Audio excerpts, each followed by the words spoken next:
بانی P T I اور بشرا be be کے خلاف 190 ملین پاؤنڈ ریفرنس احتساب عدالت کے جج ناصر جاوید آج اڈیالہ جیل میں سماعت کریں گے۔ گزشتہ سماعت پر ایک گواہ کا بیان قلم بند اور ایک گواہ کی جرح مکمل کی گئی تھی۔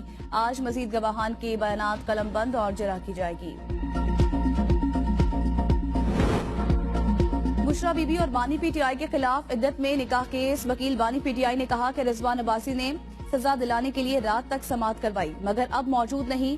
جس طرح سے یکے بعد دیگرے 3 سزائیں سنائی گئی، اسی لیول کے ساتھ اپیلوں پر بھی سماعت ہونی چاہیے۔ جج نے ریمارکس دیے کہ خاور مانیکا کے وکیل رضوان عباسی کے معاون وکیل آئے تھے، انہوں نے بتایا کہ آج ہی بحث کریں گے، آپ جلدی آ گئے۔ دیر تک سماعت کے بارے میں قانون کیا کہتا ہے؟ بیرسٹر سلمان نے کہا کہ ہم نے بے نظیر اجمل قصاب اور ممتاز قادری کا کیس دیکھا ہے، اس طرح سے جلدی کسی کیس میں نہیں دیکھی گئی۔ یہ کیس اتنا کمزور ہے کہ ابتدائی دلائل پر ہی ختم ہو جائے گا۔ 200 کیسز میں سے یہ ایک ایسا غیر اخلاقی کیس تھا جس سے پی ٹی آئی کو دلی صدمہ پہنچا۔ عدالت نے سلمان اکرم راجہ کے آنے تک کیس کی سماعت میں وقفہ کر دیا۔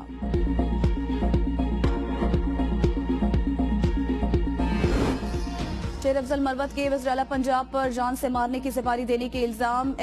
F I A cyber crime نے ایم این اے نسیم شاہ کو آج انکوائری کے لیے طلب کر لیا۔ ایف آئی اے نسیم شاہ اور شیر افضل کے بیانات کی روشنی میں الزامات کی تحقیقات کرے گی۔